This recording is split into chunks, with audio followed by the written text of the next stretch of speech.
Hello everyone, this is Tyler here, and I want to talk to everyone about a topic here. And this is an area that I see is very misunderstood nowadays, and I just see a lot of confusion and different opinions on this area. And what this area is the way in which women often value the perception of wealth to actual wealth, and why I believe many of them actually are more enticed by the perception than actual real wealth. And this is manifested in many areas. I see this especially coming from Eastern Europe. And I saw this also when I was living in Russia, but especially here in Estonia. There's so many people here that are really into buying the hottest and newest car that they could possibly afford. And this case here in this country tends to be a Mercedes, BMW, Audi, and other cars, of course, on this list. But those first three brands often I see the most. And also note that a lot of these people, they don't outright buy these cars, they finance them. They have something possibly akin to leasing here in this country. And it's sort of like a really hot new toy for a child. That's kind of how I see these cars. I love cars myself. I love driving fast cars. Some people here may know that the fastest car I've driven is a Maserati, and I really enjoyed that experience. I actually, at one point a few years ago, was looking at purchasing a Maserati, and I ended up not doing it. It wasn't necessarily something I wanted to then, maybe in a couple of years, but that still has not happened. So it's not to say I love driving, I love cars myself, but I'm not the kind of person that thinks that I need a car to showcase my wealth, or give people the perception that I'm wealthy. And so going back to what I was talking about is that people, especially women, often seem more intrigued by this perception or illusion of wealth. Many guys out there may be able to finance a high-end car, maybe even a Maserati or a Lambo. Probably less likely this top end, but it could be a nicer Audi or nicer Mercedes. It's important to realize, as most of us already know, this does not make you a wealthy person. In fact, some of the wealthiest people don't drive fancy cars. They drive cars like Hyundais, Hondas, Fords. It's not just, they don't just drive these super high-end cars. I think a better way to determine and evaluate someone's wealth actually is to often look at their property, real estate, or if they own land. This is another fine way. These were good historic ways. Nowadays, I think there are other methods, like maybe what someone's stock portfolio like, or their crypto accounts. There's many guys out there that have very large crypto holdings, and they do not even have or own a car. Many of you guys here may know about Andrew Henderson from the Nomad Capitalist. Very successful and probably wealthy guy at this point, and he doesn't even own a car. And obviously he owns several homes. He travels all over the world. Very successful company. He doesn't have a car. This is what I mean, though, that there's kind of this image thing often that women seem much more enamored by.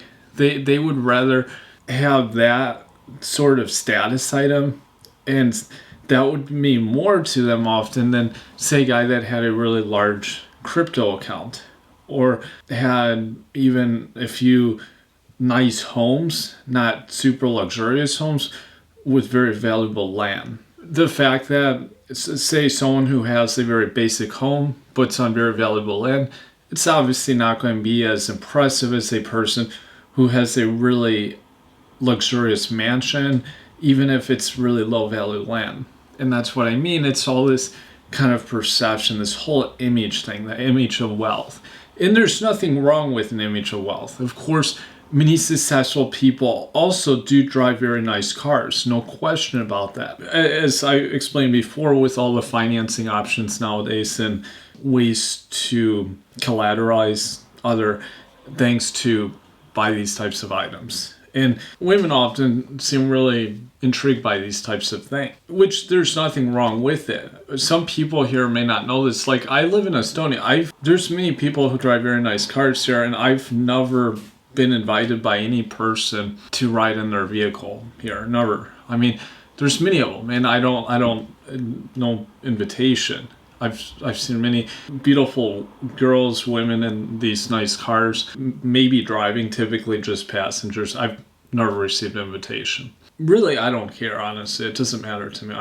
Like I said, I've driven some of the nicest cars you can drive, including a Maserati, and I know what this is all about. And really, I would rather drive one of those cars. I don't want to be a passenger. But the point is that, like, at this point in my life, I don't need to have, whether it's a car, expensive piece of jewelry, or whatever it is.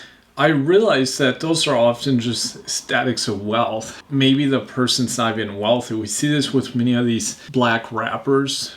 They flash a lot of like bling, you might say, but they're really not that wealthy. In fact, some of them are sitting on loads of debt. Now, there are times, of course, where this perception of wealth can help enormously if you're trying to sell something. Ty Lopez, Grant Cardone, these are two great examples. You give the image that you're wealthy. This often goes a long way with people. But like I said, often, I think nowadays, if better indicators would be, like I mentioned before, crypto, kind of property / land that someone possibly owns. If someone, say, owns a helicopter, owns a private plane, things like that, those are going to be things where you need like real wealth for, or real money. It's not like, say, if you have a helicopter or have a plane, it's not just the cost of the plane, it's the maintenance and the gasoline. And I know from people who have planes, that in itself is very expensive, the maintenance and the gas. If you think it's expensive with a car, very expensive with those kind of items. And those would be the types of things that I would personally look at if that was something you were really concerned about. Now, for sure, if someone's driving like the highest end, like Lamborghini Aventador, Bugatti Veyron, cars of this class, yes, that person probably is legitimately wealthy, no question. But many other kinds of cars out there, I don't think are at that level. And so going back to with like women and the whole situation with how they tend to look at these kind of things, it kind of just shows that they're so obsessed and concerned about status, this image of wealth. It's kind of what we see in Hollywood with all the smoke and mirrors, or in California. Now, if it helps someone get in the door or get somewhere with dating, that might be fine. But this is obviously more common now than ever before. Especially too because nowadays, I think many people, even if they say could afford a very high-end car, they won't necessarily buy that. Like if they deem it as not worth it, like if they think it would be better invested elsewhere, may just not pursue it. Like my personal thing is like, I would want to like buy the very like most high-end car. Like my motto is go big or go home. So I wouldn't want to just settle for like a mid-grade sports car or something. It's also very common, obviously, like there's been famous cases where guys have like say scam people, like women, or with this whole perception of wealth, this projection of wealth. And I kind of like chuckled to myself. I saw this like 60 Minutes. It was 60 Minutes Australia a few months ago. And this guy, he kind of gave this perception of being very wealthy.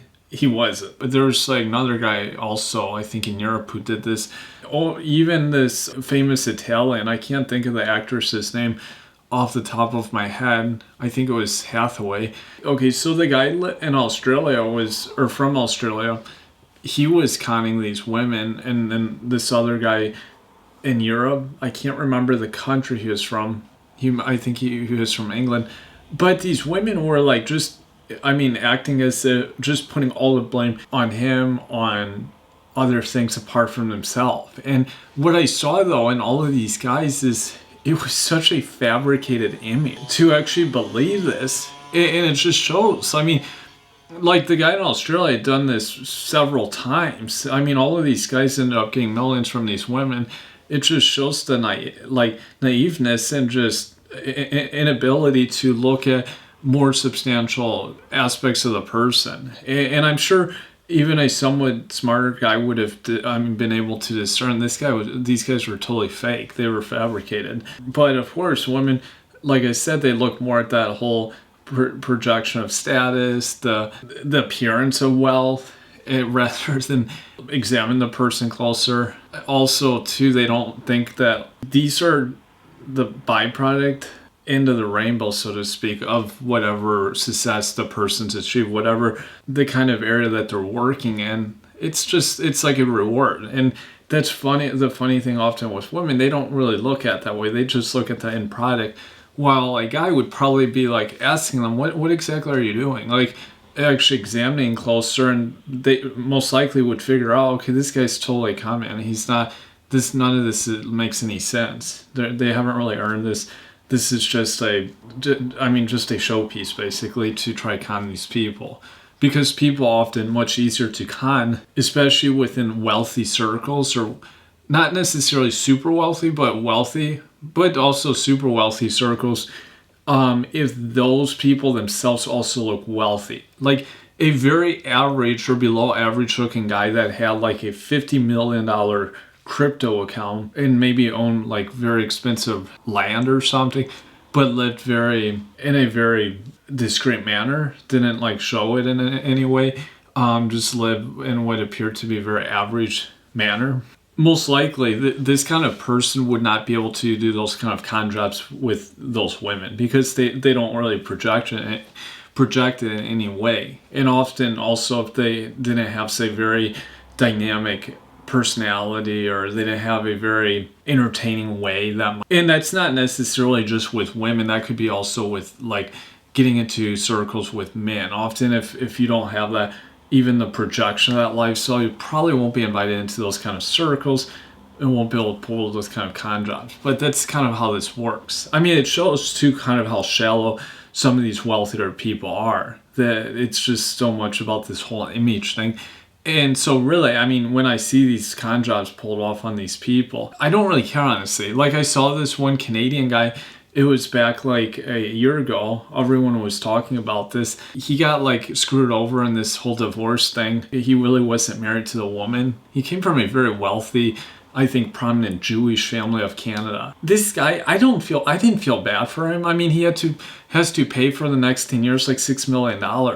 I mean, these are the same kind of people that make these laws, these crazy laws happen in countries like Canada and so these type of guys, they actually helped establish these kind of legal systems and messed up laws of these countries. That's why I don't really care. I mean, and it really doesn't affect him. When you look at the big picture, the percentage of his wealth, it doesn't really hardly make that much of an impact compared to like what he was like, I mean, earning year after year. The other thing too is that this guy was claiming to be his wife. He made it quite clear. If it was a situation where he was very adamant, it was just a normal relationship, he didn't look at her in that way. There was no kind of things that he gave her, nothing about his lifestyle that indicated that. Yeah, this would be a more transparent situation. He was not transparent in any way. That's why, like I said, I don't really care much about that kind of situation. I know a lot of the guys in the manosphere, I'd even mentioned, I think maybe a while back, this guy, but really, I mean, after looking at it, I don't really, this kind of guy, I don't really care. If it was an average guy that got screwed over, that was making $50K a year, that would be a different story. This guy, it doesn't really matter. But the other thing also is that with these women, and often like that got conned by these guys, like this Australian, ironically enough, many of them actually made massive sums of money, or their wealth basically came from divorce settlements, alimony, whatever.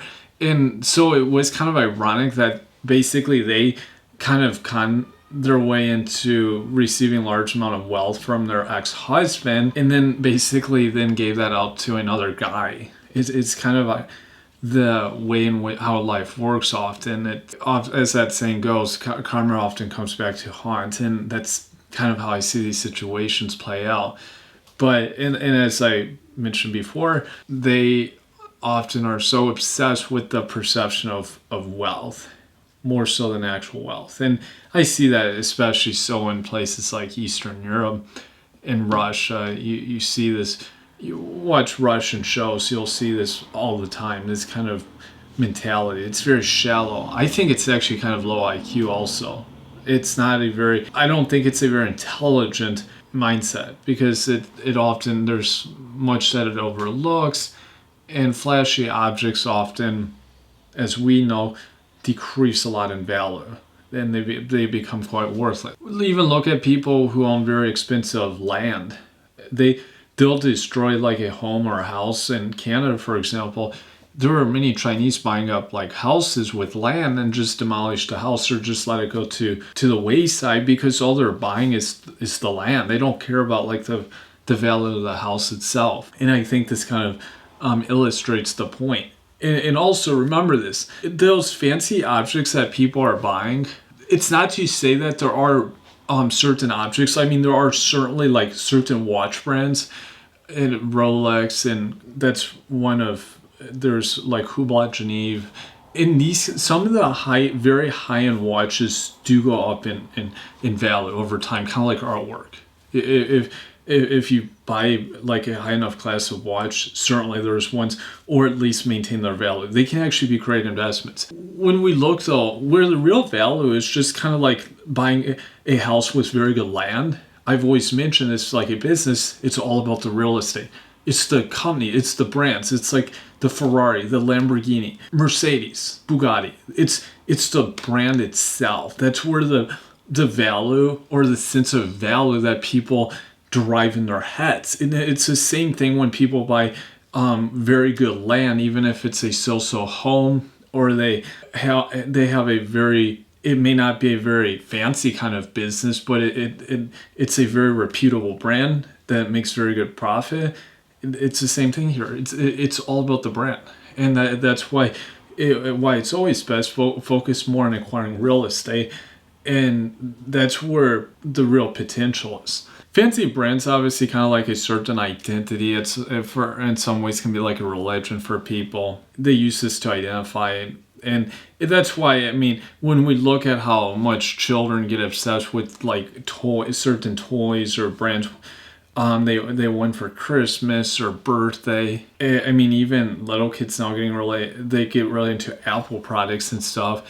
This whole mentality is kind of the same as what we see with women, and their sense of wanting that certain brand. It's kind of like a big child, but instead it's like a car. That same toy mentality that a child would have, but instead of it being a whatever brand it is, it's like a Mercedes or some other logo.